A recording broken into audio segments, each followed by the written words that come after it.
സംഖ്യ അദ്ധ്യായം 25. പെയ്റോയിലെ ബാൽ. ഷിത്തിമിൽ പാർക്കുമ്പോൾ മോവാബി സ്ത്രീകളുമായി ഇസ്രായേൽ ജനം വേശ്യാവൃത്തിയിൽ ഏർപ്പെടാൻ തുടങ്ങി. അവർ തങ്ങളുടെ ദേവന്മാരുടെ ബലികൾക്ക് ഇസ്രായേൽക്കാരെ ക്ഷണിച്ചു. അവർ അവരോട് ചേർന്ന് ഭക്ഷിക്കുകയും ദേവന്മാരെ ആരാധിക്കുകയും ചെയ്തു. അങ്ങനെ ഇസ്രായേൽ പെയ്റോയിലെ ബാലിന് സേവ ചെയ്തു. അവർക്കെതിരെ കർത്താവിൻ്റെ കോപം ജ്വലിച്ചു.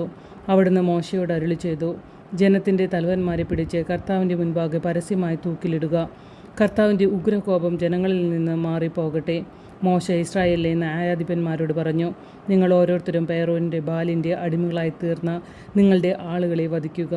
മോശയും സമാഗമ കൂടാരവാതിക്കൽ വിലപിച്ചു കൊണ്ടുനിന്ന ഇസ്രായേൽ ജനം മുഴുവനും കാണുകെ ഒരു ഇസ്രായേൽക്കാരൻ തൻ്റെ വീട്ടിലേക്ക് ഒരു മിദ്യാൻ സ്ത്രീയെ കൂട്ടിക്കൊണ്ടുവന്നു.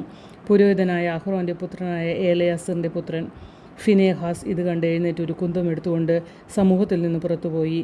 ആ ഇസ്രായേലിൻ്റെ പുറകെ അവൻ അകത്ത് ചെന്ന് അവരിരുവരുടെയും ഇസ്രായേലിൻ്റെയും സ്ത്രീയുടെയും ഉദരം തുളഞ്ഞു കിടക്കും വിധം കുത്തി. അങ്ങനെ ഇസ്രായേൽ ജനത്തെ ബാധിച്ച മഹാമാരി നിലച്ചു. മഹാമാരി കൊണ്ട് മരണമടഞ്ഞവർ 24,000 പേരാണ്.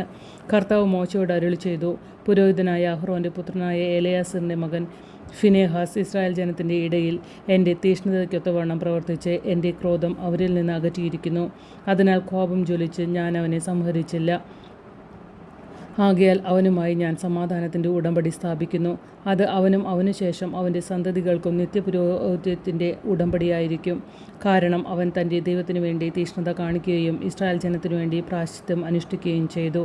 മിദ്യാൻകാരിയോടൊപ്പം വധിക്കപ്പെട്ട ഇസ്രായേലിൻ ശിമെയോൻ ഗോത്രത്തിൽപ്പെട്ട ഒരു കുടുംബത്തലവനായ സാലുവിൻ്റെ മകൻ സിമ്രി ആണ്. കൊല്ലപ്പെട്ട മിദ്യാൻകാരി മിദ്യാൻ വംശത്തിൽപ്പെട്ട ഒരു കുടുംബത്തലവനായ സൂറിൻ്റെ മകൾ കൊസ്ബി ആകുന്നു. കർത്താവ് മോശയോട് അരുളി ചെയ്തു, മിദ്യാനരെ ആക്രമിച്ച് നിശേഷം സംഹരിക്കുക. കാരണം പെയ്റോൻ്റെ കാര്യത്തിലും പെയ്റോൻ നിമിത്തമുണ്ടായ മഹാമാരിയുടെ നാളിൽ വധിക്കപ്പെട്ട അവരുടെ സഹോദരിയും മിദ്യാൻ പ്രമാണിയുടെ മകളുമായ കൊസ്ബിയുടെ കാര്യത്തിലും ചെയ്ത ചതിപ്രയോഗങ്ങളാൽ മിദ്യാൻകാർ നിങ്ങളെ വളരെയധികം ക്ലേശിപ്പിച്ചു.